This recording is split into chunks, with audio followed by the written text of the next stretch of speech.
तो एपिसोड 9 की शुरुआत एक फ्लैशबैक से होती है जहां रियो और हिजन डिसाइड कर रहे थे कि उन्हें समर वेकेशंस के लिए कहां जाना चाहिए। रियो उसे बहुत सारी जगह सजेस्ट करती है पर हिजन कहता है कि हम लोग इस बार कोरिया जाएंगे। इसकी टिक्स वो उसे एक कप में देता है जो देखकर वो बहुत खुश होती है। हिजन कहता है चेक करो उस कप में एक और चीज है। रियो देखती तो उसमें एक रिंग होता है तो हिजन उसे शादी के लिए प्रपोज करता है जिसे रियो बहुत हैप्पी है एक्सेप्ट करती है। लेकिन उसके कुछ ही दिन बाद ही उसे पता चला कि उसे स्टमक कैंसर है। प्रेजेंट सिंह मयम को कॉल करता है और आसपास के सारे हॉस्पिटल्स के बारे में पूछता है और रियो के पास जाने के लिए निकलता है। अब रियो को जब होश आता है तो वो देखती है कि वो तो जंगहोन हॉस्पिटल में है और यहीं पे सेओ के डैड भी डॉक्टर है और आज उनका डे ऑफ था इसलिए वो डॉक्टर को कहती कि वो टेस्ट रिजल्ट्स लेने बाद में आएगी। कहकर वो जल्दी से यहाँ से निकलने लगती है जहाँ बाहर नजन उसका वेट कर रहा था तो वो उसके रिपोर्ट्स के बारे में पूछने ही वाला था। इतने में संग यहाँ पे पहुँच जाता है और ये उसे पूछने ही लग जाता है कि तुम्हें क्या हुआ था, पेट में क्या अभी भी दर्द हो रहा है? डॉक्टर ने क्या कहा, तुम अभी ठीक तो हो ना? यू से झूठ बोल दी थी कि डॉक्टर ने कहा कि मैं ठीक हूँ, बस इंडाइजेशन की प्रॉब्लम थी तो हिजियो को घर पहुँचा देगा कहता है। और सियोन कहता है कि रियो मेरे साथ आएगी। ने उसे कहता है कि मुझे रियो से बहुत कुछ बात करनी है इसलिए तुम हमारे बीच इंटरफेयर करना बंद करो। सियो कहता है तुमसे मैंने कुछ पूछा, अब इनकी बहस ना हो। इसलिए रियो सियो के साथ ही चली आती है तो हिजन याद करता है जब रियो ने उसे अपने कैंसर के बारे में बताया था कि हिन ने उसे पूरा सपोर्ट किया था। इवन उसने रियो का ख्याल रखने के लिए लंबी छुट्टी भी ली थी। तो सिंह उसे घर पहुंचाता है और उसके लिए कार का डोर भी ओपन करता है। रियो कहती है अचानक से तुम ये सब क्यों कर रहे हो, ये प्रिंसेस ट्रीटमेंट किस लिए? योन कहता है मैं बस अपनी पोलाइटिस दिखा रहा हूँ, शायद हिजन भी तुम्हें ऐसे ही ट्रीट करता था। रियो कुछ नहीं कहती और अंदर चली जाती है जहाँ वो अपनी मॉम के रूम के अंदर देखकर याद करती है जब हिंज ने उसे कहा था कि तुम्हें इस बार में अपने पेरेंट्स से बात करनी चाहिए। यानी अपनी मॉम को कॉल भी किया था लेकिन अपने कैंसर के बारे में मॉम को बताने की हिम्मत नहीं हुई क्योंकि वो अपनी फैमिली को टेंशन नहीं देना चाहती थी। और हमें स्टार्टिंग से ही दिखाया गया था कि रिया कितनी स्ट्रांग है इसलिए उसने अकेले ही कैंसर से फाइट करने का डिसाइड किया। इधर से वो अभी भी ये सोचकर अपसेट था कि रियो उसे छोड़कर येन के साथ हॉस्पिटल क्यों गए। तभी यहाँ मयम भी आ जाती है तो उससे पूछती है कि तू किस लिए परेशान है। सेव नहीं बता रहा था पर मुहिम गैस कर लेती है कि क्या रियो की कोई बात है तो सिंह उसे सब कुछ बताता है। मुहिम पूछती है कि क्या तुमने उससे पूछा कि वो तुम्हें मना करके हजन के साथ हॉस्पिटल क्यों गई? योन नहीं कहता है तो मुहिम कहती है तू आज भी उतना ही फट है जितना पहले था, ये आदत सुधार वरना तुझसे कुछ नहीं होने वाला, या अगर तू चाहता तो मैं हेल्प कर सकती हूँ। सियो कहता है उसकी जरूरत नहीं है। मुहिम कहती फिर बता तू अभी कैसा फील कर रहा है? योन कहता है एक यूजर की तरह मैं उस यंजन से जेलस हूँ। मैंने रियो से कहा कि मैं उसके एंगेजमेंट तोड़ने का रीजन नहीं पूछूंगा और उस यंजन से भी कहा कि मुझे तुम दोनों के बीच जो कुछ भी था उस बारे में जानने में कोई इंटरेस्ट नहीं है क्योंकि अब तुम्हारे बीच सब कुछ खत्म हो चुका है। मैंने प्रिटेंड किया कि मुझे इससे कोई फर्क नहीं पड़ता पर असल में मैं वो सब जानने के लिए मरे जा रहा हूँ। पता नहीं कैसे समझाऊं पर मेरे और रियो के बीच हिजन आ गया है जिस वजह से सारी प्रॉब्लम्स हो रही है इसलिए मुझे बहुत गुस्सा आ रहा है। तो मुहिम उसे चेयरअप करती है एंड कहती कि तू डटे रह और बिल्कुल भी पीछे मत हटना। देन उससे पूछती कि तू जिसे पसंद करता है वो तेरे आसपास हो या उसके बारे में सोचते ही क्या तेरी हार्ट बीट फास्ट हो जाती है? सिंह कहता है हाँ, जब वो मेरे साथ होती है तो मेरी हार्ट बीट जैसे भागने लग जाती है। यन पूछता है तो ये सब क्यों पूछ रही है तो मुहिम टॉपिक चेंज कर देती है। इधर रियो को हिजन मैसेज करके मेडिसिन खाने का याद दिलाता है। तभी हम देखते हैं कि रियो को तो बहुत सारी मेडिसिन खानी पड़ती है।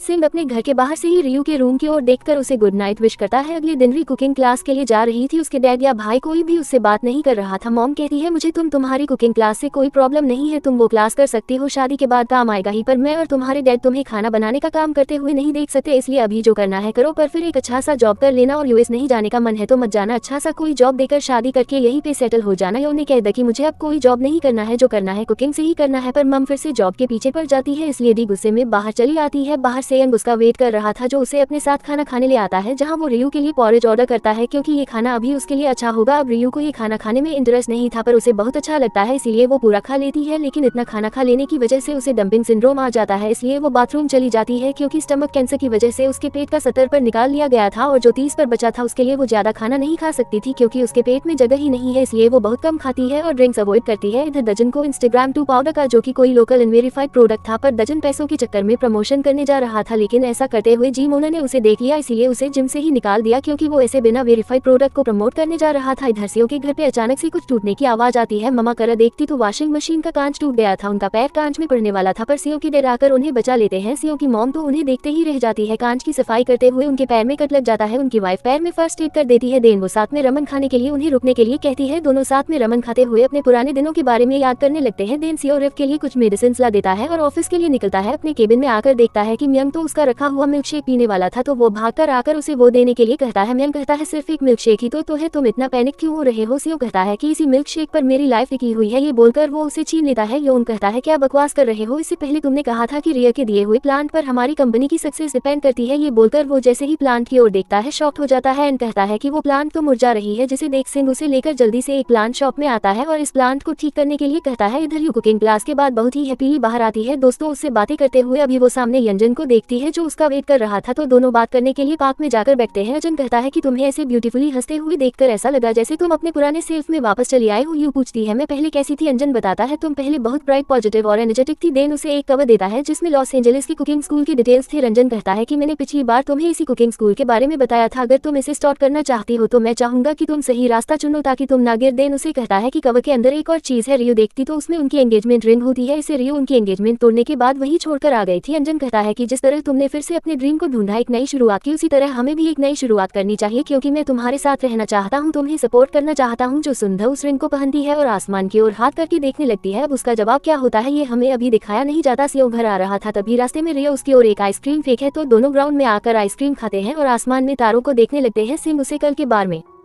पूछ नहीं जाता है, पर तभी रियो उसे बता देती कि आज अंजन ने मुझे प्रपोज किया। जो सुन सियों को तो उसे जिन पे बहुत गुस्सा आता है। कहता है वो साला पागल है, क्या सोचा था गाली नहीं दूंगा पर उसने मेरा दिमाग खराब करके रखा है। आखिर वो अब ऐसा क्यों कर रहा है, बहुत देर हो चुकी है। और रियो कहती है कि अगर देर नहीं हुई है तो जसुन संग शॉकिंगली साइड होकर उसे देखने लगता है। तो रियो उसे बताती कि आज जब उसने मुझे दूसरी बार प्रपोज किया तब मुझे लगा जैसे अभी देर नहीं हुई है। वो जब भी मेरे आसपास होता है तो मुझे हमारे साथ बिताए अच्छे मोमेंट्स की याद दिलाता है। ऐसा लगता है कि जैसे मैंने जिस प्यार की किताब को बंद किया था वो दोबारा से खुल रहा है और मुझे उसके साथ बिताए सारे हैप्पी मेमोरीज याद आ रहे हैं। हमारी पहली मुलाकात से लेकर पहली डेट तक सब जैसे मेरी आंखों के सामने फिर से आ रहे हैं। योन सैडली कहता है कि मैं साथ हूँ, फिर भी रिया हाँ कहती है। योन कहता है मैंने अपनी फीलिंगलेस के बाद भी रियो हाँ कहती है। जो सुन सियों को बहुत बुरा लगता है और पूछता है कि क्या इसीलिए तुम कल मुझे छोड़कर उसके साथ हॉस्पिटल गई। रिया हाँ कहती और बताती है मुझे उसकी आदत हो गई थी, इसलिए शायद मैं उसी पे डिपेंडेंट रहना चाहती थी। सियों कहता है क्या तुम मुझ पर डिपेंड नहीं कर सकती। तो रिव कहती कि तुम मेरे लिए अभी भी वही 5 साल के छोटे बच्चे की तरह हो जिसको हाइट से डर लगता था, मेरा बचपन का दोस्त जिससे मैं आइसक्रीम शेयर करती थी और मेरी मॉम की फ्रेंड का बेटा। जो सुन सियों के दिल के टुकड़े हो जाते हैं। सियों कहता है पता है तुम बहुत बेरहम हो, तुम ऐसा कैसे बोल सकती हो जिसके काउंटर में मैं कुछ बोल ही नहीं सकता। रिव कहती कि मैं बस चाहती थी कि तुम ये बात समझ जाओ कि शायद तुम्हें गलतफहमी हुई है, असल में तुम मुझे पसंद नहीं करते बल्कि तुम्हें मेरे साथ रहने की आदत हो गई थी। जैसे छोटी डकलिंग जिसको भी सबसे पहले देखती है उसे अपनी माँ समझकर उसके पीछे जाने लगती है, उसी तरह तुम्हें भी मुझे देखकर गलतफहमी हो गई होगी, तुम मुझे पसंद करते हो। सियों कहता है बिना जाने कुछ भी मत बोला करो, तुम कैसा फील करती हो शायद तुम्हारे लिए ये मैटर नहीं करता होगा। अगर तुम मेरे लिए कुछ फील नहीं करती तो इसमें मैं कुछ नहीं कर सकता और प्लीज मुझे ये मत बताओ कि मैं तुम्हारे लिए कैसा फील करता हूँ, क्योंकि मैं जानता हूँ मैं कैसा फील करता हूँ और चाहे मैं तुम्हें कितना ही पसंद कर लूँ पर तुम्हें ये कहने का हक नहीं है। ये उसे आगे कुछ कहने जाती पर सियों कहता है वो मिल्क शेक अभी भी एक्सपायर नहीं हुआ है और मुझे अब हाइट से डर भी नहीं लगता। ये बोलकर वो नीचे आ जाता है एंड घर चला जाता है। ये सब बोलकर रिको भी अच्छा नहीं लगता। अगले दिन दानू का आर्टिकल पेपर में आ जाता है जिसमें मुहिम दानू के साथ अपनी फोटो देखकर ब्लश कर रही थी और पब्लिक की कमेंट्स पढ़ रही थी। तभी उसे दानू कॉल करके नीचे बुलाता है और एज थैंक यू वो सभी के लिए लंच लेकर आया था पर आज वो उनको डिस्टर्ब नहीं करना चाहता था, इसलिए वो मुहिम को खाना देकर जाने लगता है। उसने आज भी मडफ्लेट वाला टी शर्ट पहना था जो देख मुहिम को फिर से उसके सामने एम्बेरसमेंट पर वो कहती कि क्या और कोई टी शर्ट नहीं है, अगर नहीं है तो मैं तुम्हें एक नई गिफ्ट कर दूंगी पर प्लीज ये टी शर्ट मत पहनना। ये बोलकर वो जल्दी से भाग जाती है। इधर सियों को पता चलता है कि उनकी कंस्ट्रक्शन साइट में एक प्रॉब्लम हो गई है। योन भाग के जाता है तो उसे पता चलता है कि यहाँ के एक लोकल आदमी ने कंप्लेंट कर दी थी, इस वजह से डिस्ट्रिक्ट ऑफिस से कंस्ट्रक्शन रोकने का ऑर्डर आ गया है, लेकिन इन्होंने कंसेंट फॉर्म पे सबके साइन कराए थे इसलिए ये प्रॉब्लम नहीं होनी चाहिए थी। पर म्यांग कहता है कि फैमिली के दूसरे मेंबर ने ये कंप्लेंट किया है इसलिए सब लोग प्रॉब्लम सॉल्व करने के लिए मीटिंग में बैठते हैं पर इन्हें कोई सोल्यूशन नहीं मिलता। इधर दानो भी मुहिम के साथ अपनी फोटो देकर ब्लश कर रहा था, तभी एडिटर उसे देख लेती है तो वो समझ जाती है कि दानो इस लड़की के लिए ही पैरामेडिक्स के साथ काम करने गया था, तो वो इसे गुड लक विश करती है। इधर मुहिम को तो कमेंट्स में तारीफ मिल रही थी इसलिए वो तो अपने आर्टिकल की कमेंट्स पढ़े जा रही थी और न के राइटिंग की तारीफ करते जा रही थी। रिव कहती है तू आधे घंटे से रिपोर्टर दानो की तारीफ करे जा रही है, आखिर चक्कर क्या है। तो मुहिम जल्दी से टॉपिक चेंज कर देती है। इधर सेओगन टीम को इस कंप्लेंट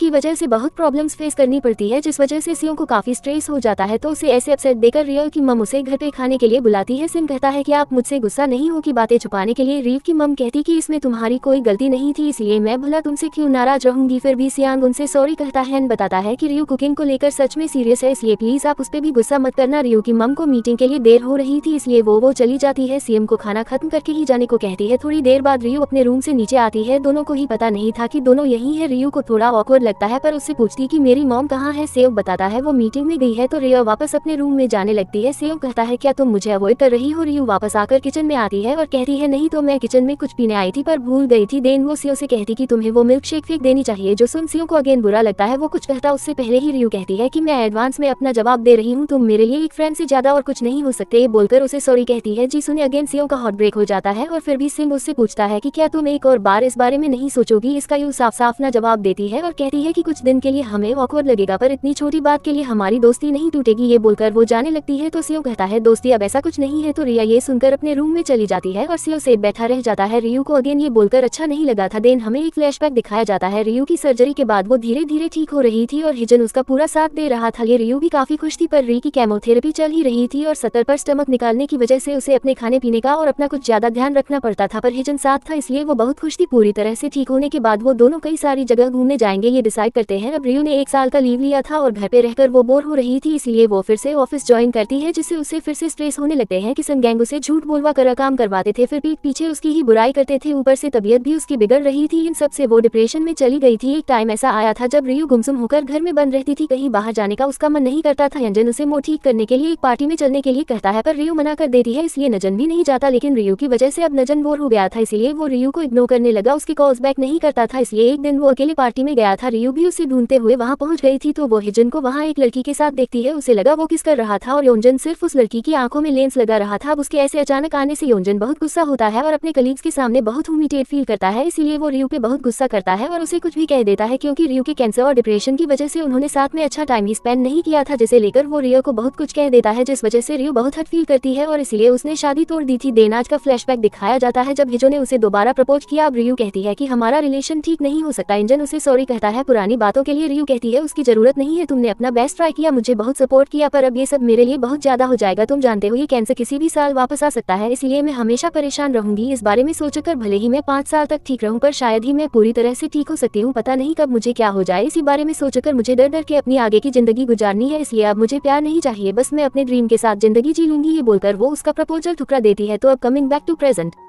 यू अपनी वजह से किसी और को दुख नहीं पहुंचाना चाहती थी इसीलिए उसने सियो को भी अपने करीब आने से पहले ही दूर कर दिया ताकि उसे ज्यादा दुख ना पहुंचे। अब अगले दिन दानू को एक इम्पोर्टेंट रिपोर्टिंग के लिए जाना था पर यू की बेबी सीटर बिजी थी इसलिए वो भी नहीं आ सकती थी। तो यू कहती कि मैं अपने फ्रेंड के साथ रहूंगी यानी मोहिम के साथ और मोहिम को भी एक इम्पोर्टेंट काम से जाना था पर वो आइडिया देती है यदू को महिला मंडल के पास छोड़ आने का तो उनके साथ क्यों रह जाती है और सबके साथ अच्छी खासी जान पहचान भी हो जाती है। इधर सियो ने प्रॉब्लम सॉल्व कर दिया था और इस चक्कर में उसने अपना ख्याल नहीं रखा था। इस चक्कर में उसकी तबीयत खराब हो गई थी। फिर भी वो काम करने ऑफिस आया था लेकिन तभी वो बेहोश होकर गिर जाता है। उसे जब थोड़ा थोड़ा होश आता है तो वो अपने घर में था और अपने सामने रियू को देखता है जो देख वो धीरे से कहता कि क्या ये सच में तुम हो? तुम सच में आए और हमेशा जब मैं बीमार होता हूँ तब तुम ही क्यों मेरे साथ होती हो? उसने ऐसा कहा क्योंकि बचपन से सियो की मम तो काम के सिलसिले में अब्रॉड में ही रहती थी इसलिए वो जब भी बीमार होता था तो री और उसकी फैमिली ही उसकी केयर करती थी और हमेशा री उसके साथ रहती थी। इधर दानू यू को ले जाने मोहिम के घर आता है जहाँ यू मोहिम के रूम में सो रही थी और मोहिम बस उसे देखे जा रही थी क्योंकि यू उसे बहुत क्यूट लगती थी। दानू के आने के बाद वो कहती है काश यू मेरी बेटी होती, यू कितनी प्यारी है। पर ये बोलने के बाद दोनों थोड़ा ऑकवर्ड फील करते हैं। तो दानू मोहिम के बचपन के फोटोज को देखता है तो वो कहता है कि तुम बिल्कुल नहीं बदली, बचपन में तुम भी कितनी क्यूट थी। इससे दोनों फिर से थोड़ा ऑकवर्ड होते हैं। देन मम उन सभी को खाने के लिए बुलाती है। उनको होश जाए तो वो अपने साइड में रियू को सोता हुआ देखता है तो वो उसे ब्लैंकेट उठाने जाता है पर रियू उठ जाती है। योन पूछता है तुम मेरे रूम में क्यों आए? तो रियू कहती है कि मिस्टर मंग ने मुझे तुम्हारे बारे में बताया कि तुम घर आने से पहले बेहोश हो गए थे, तुम्हारी मॉम भी घर में नहीं थी इसलिए मैं आ गई। तुम बीमार थे तो मुझे कॉल करना चाहिए था ना। योन कहता है अब से मैं तुम्हें कभी कॉल नहीं करूंगा चाहे मुझे कुछ भी हो जाए, जो भी रीजन हो, इसलिए तुम चली जाओ। पर यू कहती कि तुम्हें जो भी करना है तुम कर लेना और मैं जाकर देखती हूँ तुम्हारे फ्रिज में कुछ खाना होगा तो लेकर आती हूँ, उसे खा लेना, उसके बाद जो मन में आए करना। ये बोलकर वो नीचे खाना लाने जाती है। तभी सियो को रियू के बैग में एक हॉस्पिटल का रिपोर्ट देखता है जिससे उसे पता चल जाता है कि रियू को स्टोन कैंसर था। इसके साइड इफेक्ट्स अभी भी उस पे होते हैं। रियू वापस आती है तो सिंगो से पूछता है कि ये क्या है, इसमें तुम्हारा नाम क्यों है? रियू कैजुअली कहती है रिपोर्ट है और क्या मुझे इसे उसी दिन ले लेना चाहिए था? बेकार मैं आज लाने गई और तुमने देख लिया। सिंह तो बहुत ज्यादा सैड होता है। उनसे पूछता है कि क्या तुम इसीलिए आई थी? वहाँ कब से बीमार थी? यू कहती है बीमार थी पर अब ठीक हूँ। तुमने इतनी बड़ी बात मुझे क्यों नहीं बताई? यू कहती है इसलिए मुझे पता था कि तुम ऐसा ही रिएक्ट करोगे। सिंह रोते हुए कहता है कि क्या तुम मुझे थोड़ा सा भी अपना दोस्त मानती थी? क्या मैं तुम्हारे लिए इतना सा भी माने नहीं रखता कि तुमने मुझसे इतनी बड़ी बात छुपाए? रियू उसे रेस्ट करने के लिए कहकर उसके लिए पोरेज लाने जाती है पर सियान उसे जाकर रोता है। रियू कहती है बाद में बात करते हैं पर सियान कहता है कि अब बाद में कोई बात नहीं होगी, तुमने इतनी बड़ी बात क्यों छुपाए और आखिर कब तक तुम ये बात मुझसे छुपाने वाली थी? ये उसे शांत करने की कोशिश करती है पर सियोन बहुत ज्यादा दुखी होता है। वो रोते हुए कहता है कि तुम अकेले ऐसे किसी को बिना बताए इतना सब कुछ कैसे झेल रही थी? स्टमक कैंसर सर्जरी कितनी सीरियस है तुम जानती हो ना, और इस बारे में तुमने हम में से किसी को ऐसे नहीं बताया। लेकिन तभी यहाँ सियो की मॉम के साथ रियू की मॉम भी आ जाती है जिन्होंने कैंसर वाली बात सुन ली थी। तो वो आकर पूछती है कि आखिर किसे कैंसर है? रियू अपनी मॉम को देखकर रोने लग जाती है तो मॉम उसे गले से लगा लेती है और यह जानकर सभी लोग बहुत रोते हैं। इसी के साथ एपिसोड 9 का एंड यहीं पर होता है।